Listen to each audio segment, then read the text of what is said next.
Sofo Badu Kobi. Matese wo ye interviews say MPP4 and egu sorry Sofo. O kan su ko delay shows no. Delay bizawo say yes o check us na so far kasa hin na watch also 200 and something. Emerson and number maintain ye resetting. And no besides was sorry them here for ni wa na also small be as in here no. Abuza for mamu nyina makwaba Edbagana and Sam TV so. One more so be like video no be subscribe to the channel no turn on notifications. Say be next time videos of this nature about so submit my cabin so watch the wage or comment section for them. Say munim dan if Mr. President. Baby home be from Mr. President ameje so. O text me Mr. President or comment section ameje so. Who see am TikTok na pa Mr. President ameje so sir. Koye dey o baby agenda MPP. So the munim the opposition. So we are trying our possible best. We use the same TV channel also. They are what the new patriotic party Amenyokuno. They are about power 2028. Inshallah. Dr. Ladma president. Now also the upper about India so Selkebi. Now my kaya you are John the money Muhammad the book at Neze Buidi. Ya many and for the Messiah, Dr. Ladma Mumba the NS Assembly few. Now once again may catch a gun and Mabuni and I say, I'm man your 7 a.m. Eh daachinti na ya manyo se menye mprimprint ya manyo se de wo ye bia no wo ye no wadwo se nti daachi bia no would you be proud of decision I will make here in politics? We shouldn't forget say politics no ya ma utumi say fa bedi manfo nanim ya ma utumi say fa be ye ohunhu yi it is all your software o ye ordinary Ghanaian we educationist, we medical doctor, we once I have more opportunity to serve public space. Do it with due diligence, respect, and absolute clarity. And yes, I be a home bachelor. Sofo Badu Kobi. Matese wo ye interviews say MPP4 and egu sorry Sofo. O kan su ko delay shows no. Delay bizawo say yes o check us na so far kasa hin na watch also 200 and something. Emerson and number maintain ye resetting. And no besides was sorry them here for ni wa na also small be as in here no. Na mumu asofo na ya na mu fa here for shetawa no. No mo ni mo say here for no. 98% ne guma sorry them say 100% and 98% eh here for ne guma sorry them no mo kokko pesika e de bre mo mamu ye e de hwa mo yire na mo man mo do mo man mo kwa brochire school no mo e ma ekosaito no mo bre no mo ntimi hwa mo ma ya na mo ni mo ana once mo obi say ehia no ene de wo complain say de ehia wa sorry egu anya usazo fo ya na usa akoka ase an akamfo ma asante fo ma akwoware na no akoto adesoa e de abafie na santini ba ye nware no na wasore dem ho nipa hin egu a omo ya sante fo uwie na akoka mfante fo ma asem mfante fo ma agimi na pesa sore na gina papa emfa wasem ma MPP4 so ya brew kakra MPP4 kapre asem na o kan ye de sanko sha igbefo ma sa igbefo ma akura de ne carpet adenti no so for kasasa o man ho so ko gina sori de mai MPP4 sa ye be yi o ma fi power o ma power bi mu na fe u sori a u sa be gina o be ka say MPP4 na egu asori papa wonu mu asem na egu asori o mpe wa asori yi enti uhwe trouble gu asori dem ho a omo aso na na osan kasati a omo enti by simple explanation ya no pay enchechemu ya mede mawu so wo ye Ghana ni abisa wo se boni be na wa ye nti a okay na ya ye nsese ni nyina wie no kwame na ya ye budget wi a asoya hodo ni nyina na ye disika ye den akoho se de be ya mo benya sika de aye modwuma esese mo de ye e de mo man no na ye sika de ba na moaje edru time ba yeso sika ye de ma wafemu nyina no wo ka sa wo de be ye ABCD afi na koda wie ye ntibebu nkonta akire ye wo say ye problematic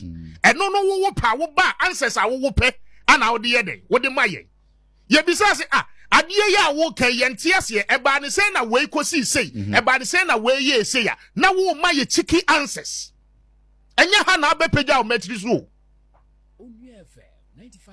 why enya ha na abepagya o metri so sika na wo de ye adwuma ne nya o sika enya obotom sika na wo as an individual no so wo bia wo company na wo manage wo company na wo accountant wo money sika allocations okay na accountant no misuse sika na as a chief executive owner of the company adwuma wura wo betere wo so obi mismanage wo sika.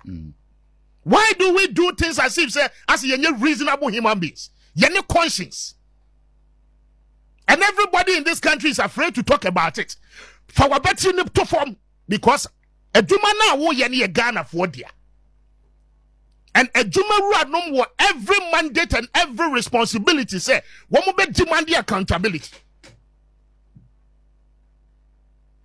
This country does not belong to one single individual. When we do not understand certain things, Kwame, we will call for accountability anytime, any day. And it is as well your responsibility, say, so far as what is our office anymore, who occupies our office, and who benefits be a who be our genedia. When we come to you for accountability, don't talk to us with that disrespectful attitude. Those sort of disrespectful attitude, don't showcase it. Because I'm will be in this country.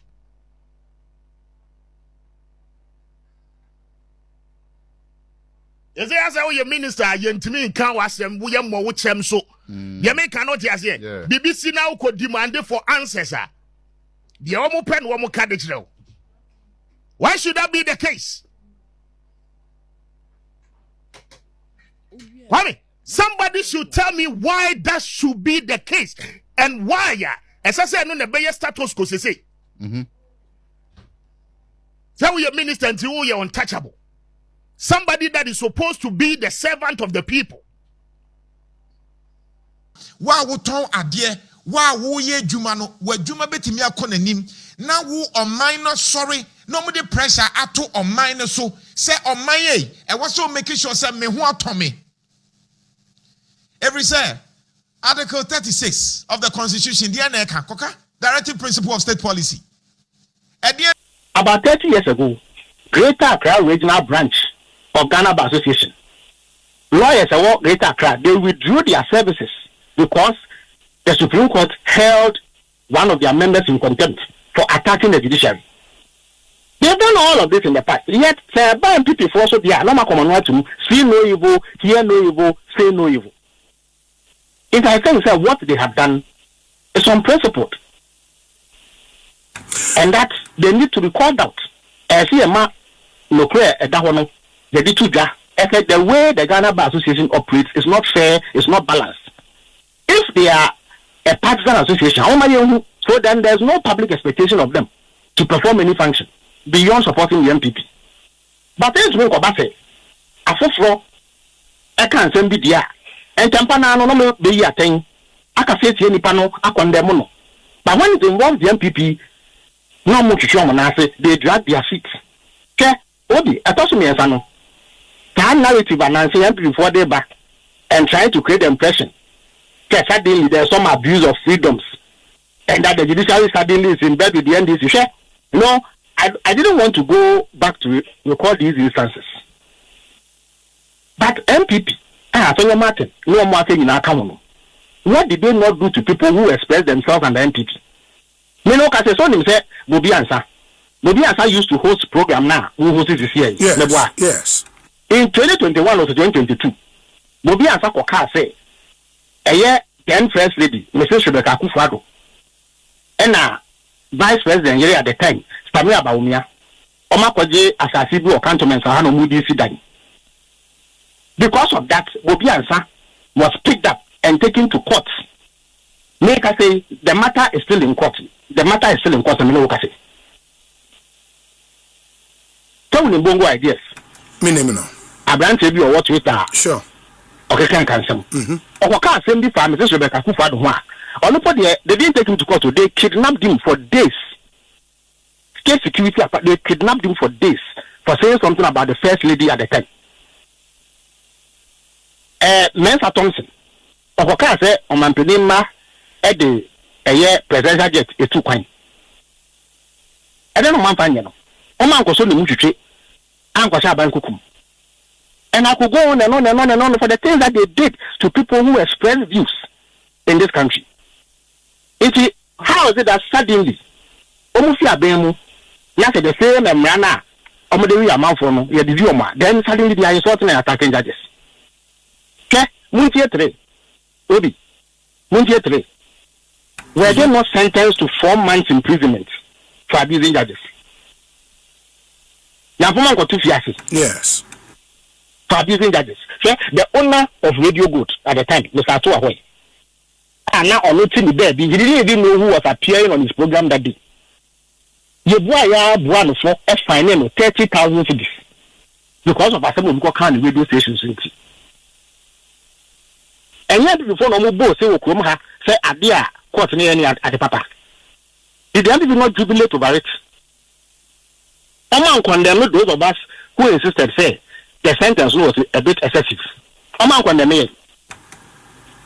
It's no craning and young people complain.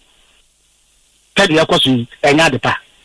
Me, I've told you, say, I don't believe to be cast some effort in that necessarily should lead to prosecution and after imprisonment, unless say, it breaches the peace and after it threatens the life of the individual concerned.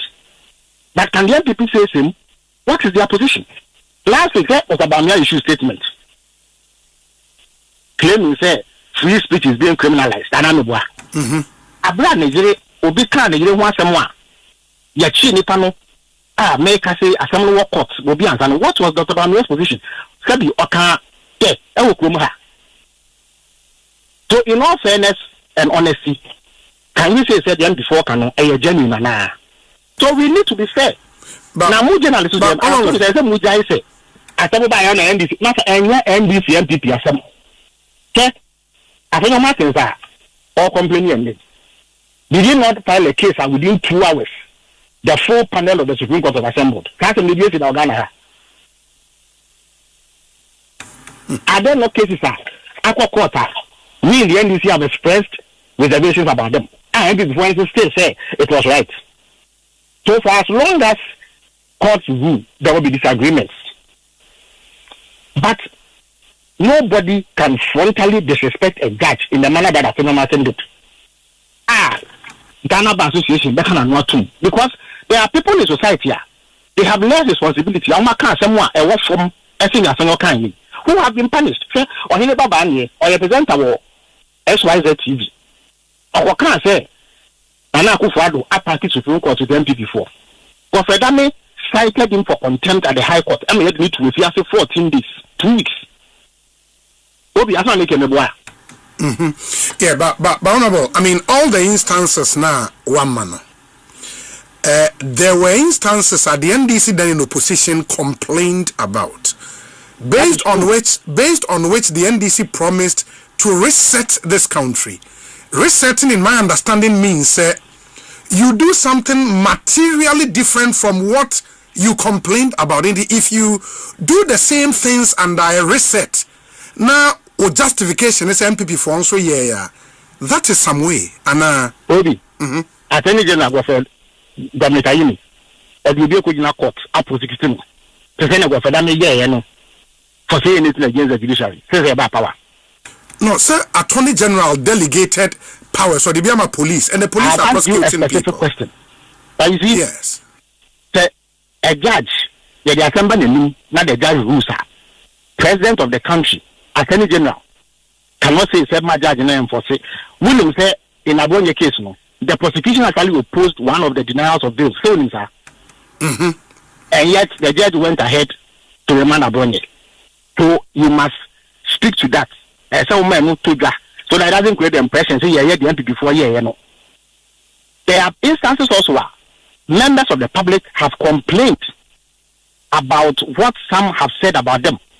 There's an instance of a journalist of a BB, a former NCA board chairman, only a member of this government went to complain